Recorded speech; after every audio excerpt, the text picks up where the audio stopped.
Hello everybody, thank you so much for joining me. I am so excited to have you here. Today we are doing something kind of exciting. Well, I'm excited. I don't know if you're gonna be excited. Obviously you don't know exactly what we're doing because it's kind of like a husband picks my video for the day, and what he decided on today was that I was going to be reading the books that he has on his Kindle. Now, Nicholas is more of a non-fiction reader, not a big fiction person, and the fiction that he does have on there is more like classic stuff.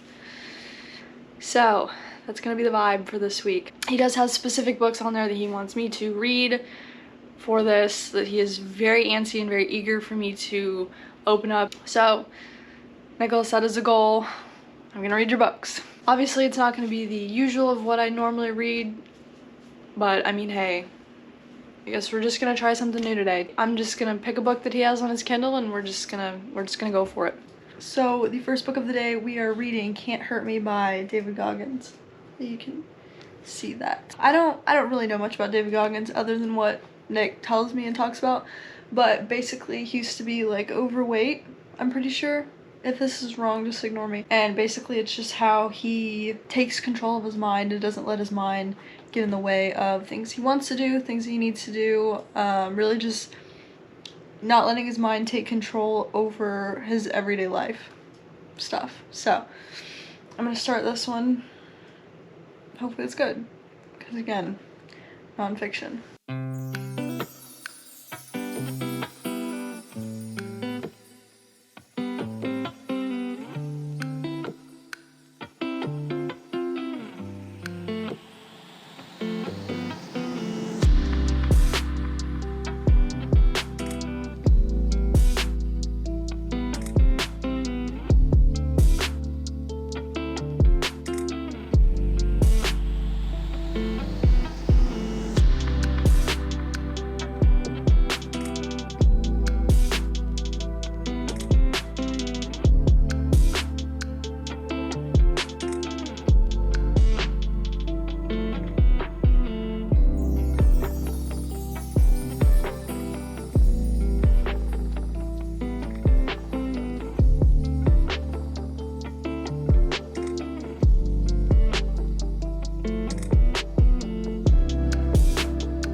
Alright, so I'm a little overdue with an update, I feel like, but I am about 30% of the way through the book so far. I'm actually really enjoying it. It started off more talking about him and his childhood and the way that he grew up, and with his dad was super abusive to him and his brother and his mom, and basically just kind of how he was using him for child labor. Same thing with the rest of his family.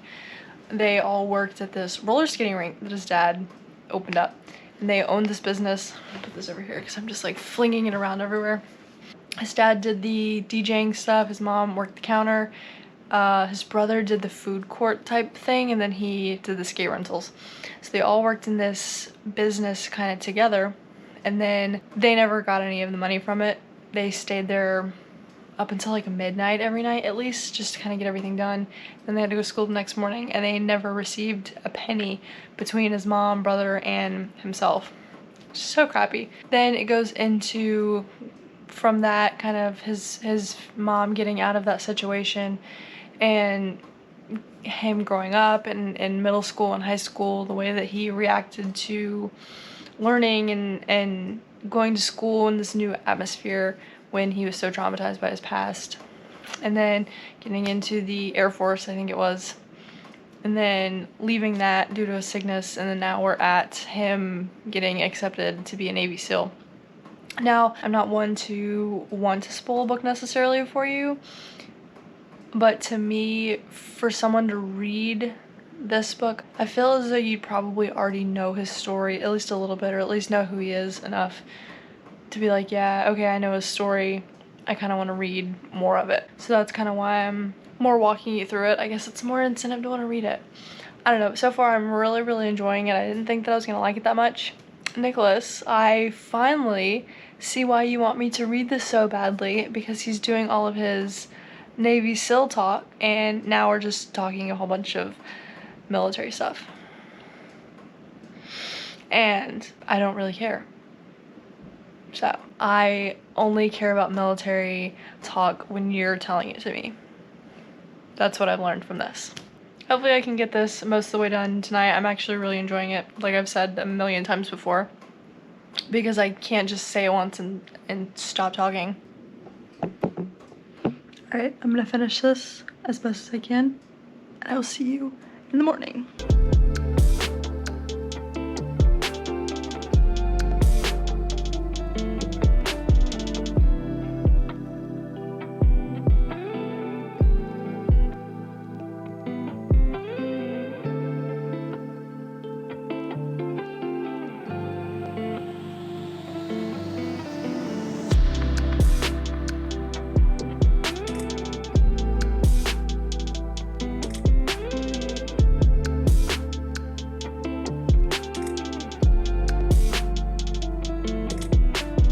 So I'm like 53% of the way through the Goggins book right now, and honestly, I didn't think that I was gonna like it that much.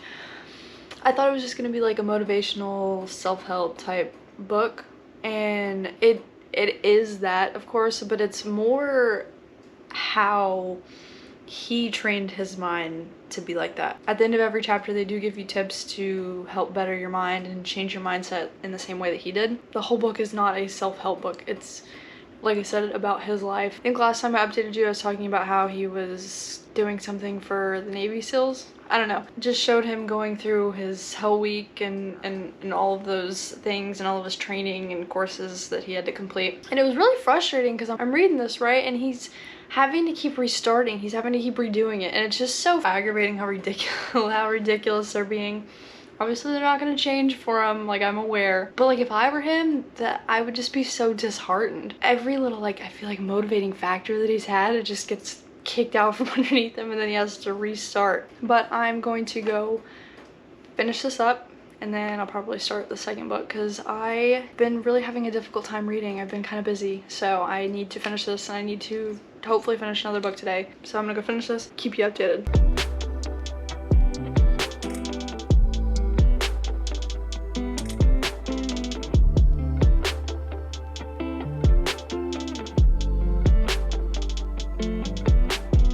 It's super overcast right now, and I thought that it wasn't going to be that bright, but for some reason I can hardly open my eyes. Cute.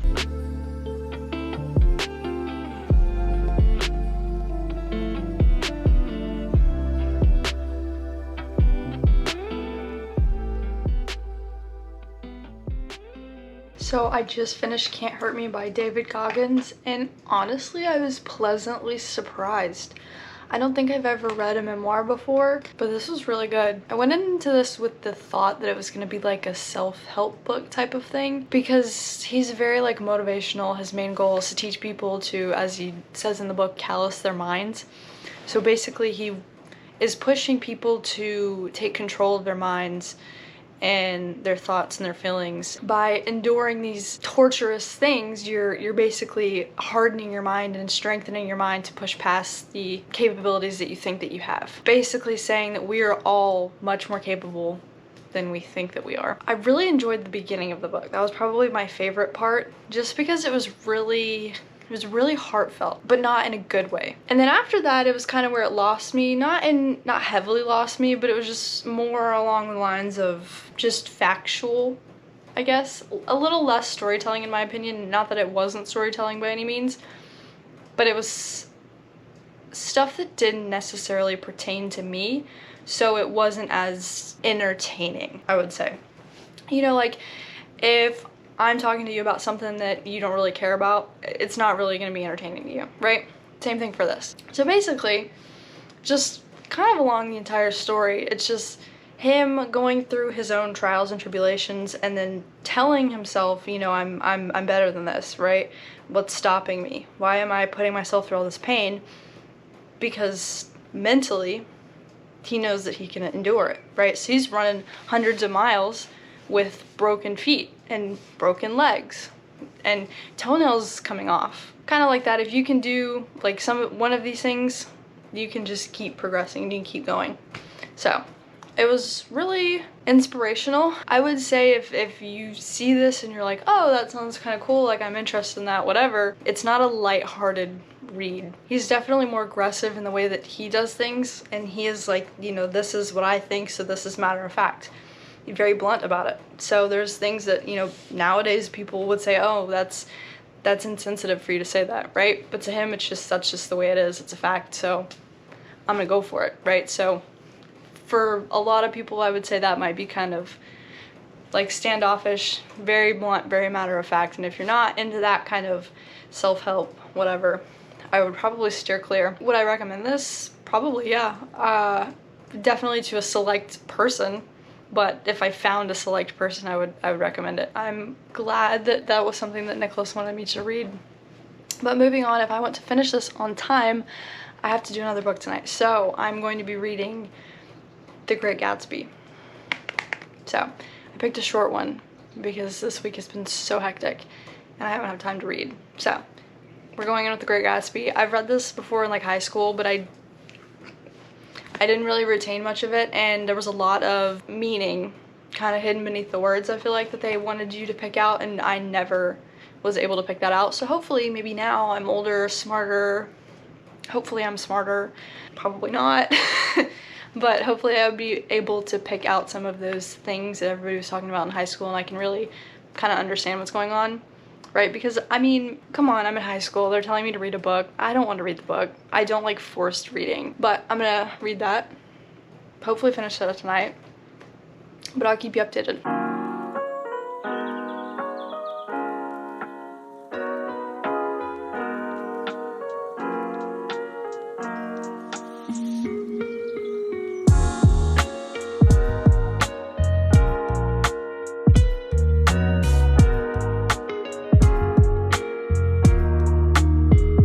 Just finished The Great Gatsby by F. Scott Fitzgerald, and I liked it, but for some reason it was really hard for me to concentrate while I was reading it, and I felt like I was just missing a whole bunch of the story. I don't know if it's just me, but it felt like it wasn't necessarily flowing super nice.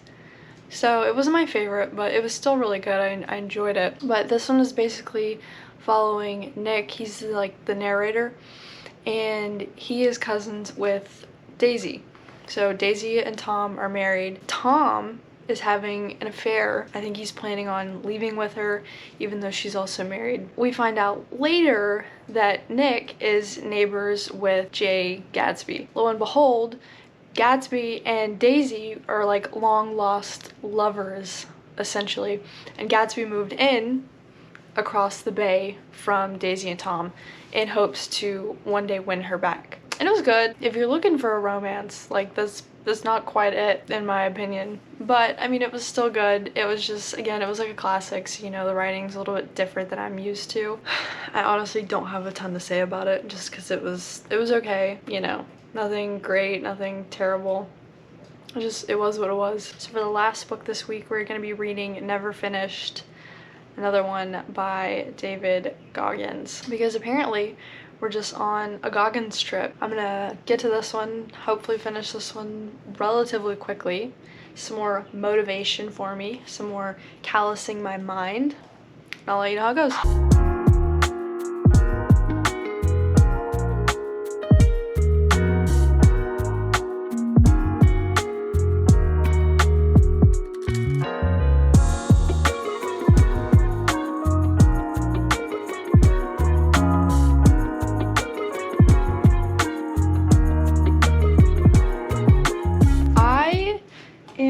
Let's see, how far am I in this book?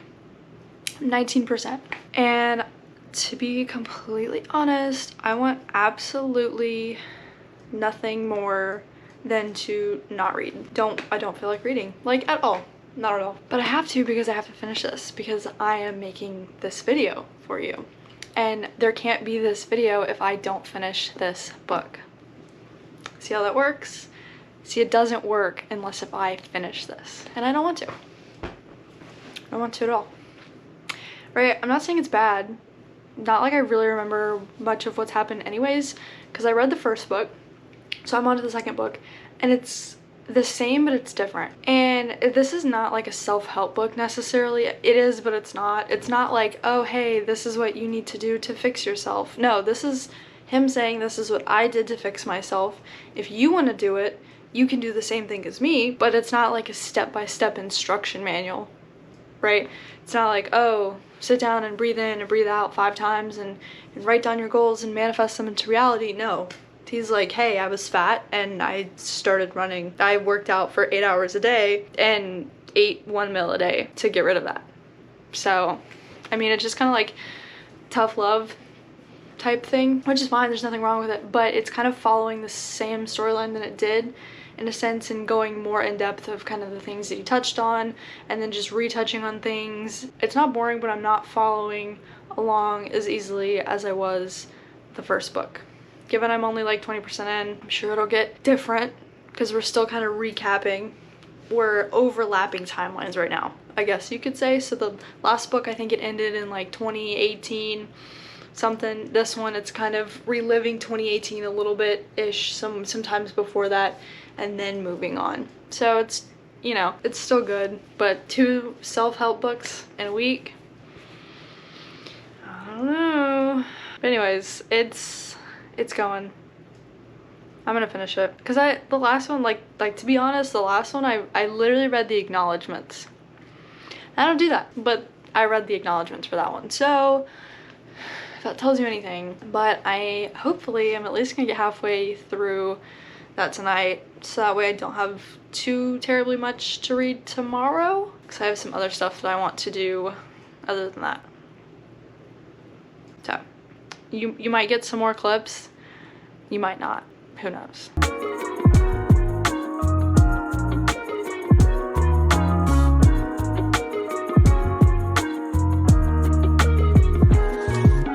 So ironically, I just finished Never Finished by David Goggins, and again, I really enjoyed it. It was similar to the first one in the sense of it was still going along with him and his calloused mind, basically everything that he kind of had to endure and work through in order to get to where he wanted to be. The only difference with this one is it was a lot more endurance in the sense of him pushing past the obstacles, I feel like.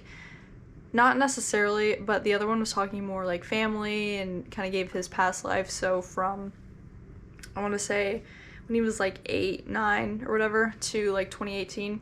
So it kind of went through that whole span, versus this book just kind of went from 2018 to 2022. I think this one got into him setting a world record, him running like 240 mile race, some knee surgeries, stuff like that. And it was really just kind of, in my opinion, and it wasn't quite, but to me it all felt the same. We were all just talking about running and him biking.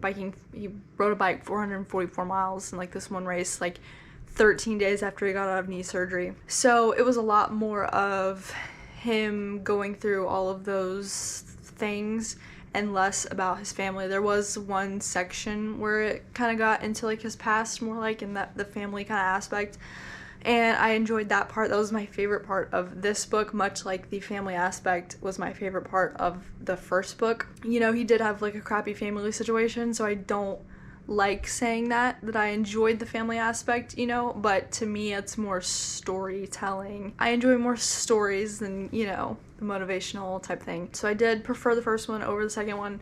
However, that does not mean that the second one wasn't good. I would just say that the second one more pertained to if you genuinely like David Goggins and you are into his motivational side and you like his Instagrams and like all of his videos that he makes and stuff like that, and you just genuinely resonate with him and how he is as a person, then you're definitely going to enjoy both of them no matter what. However, if you're more just looking for a motivational self-help book, I would probably steer clear of this one because it is very aggressive.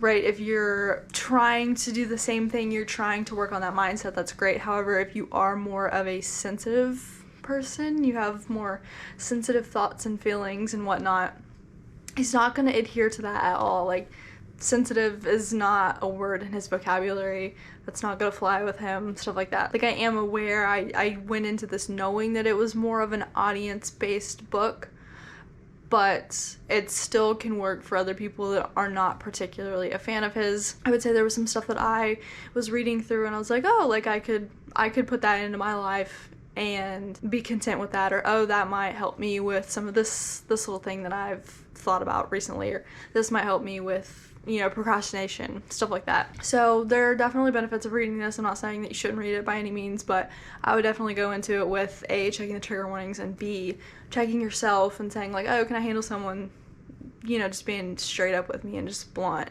and stuff like that. Other than that, I did really enjoy it. Like I said, probably like 3 times already. I like the first one better. This one is still good nonetheless. That is all I've got. That's everything that I read on Nick's Kindle. I think he had like a couple other books, but to be honest, maybe I can read those a different time. I did not want to read The Great Gatsby for this one just because I wanted something more interesting, more intriguing.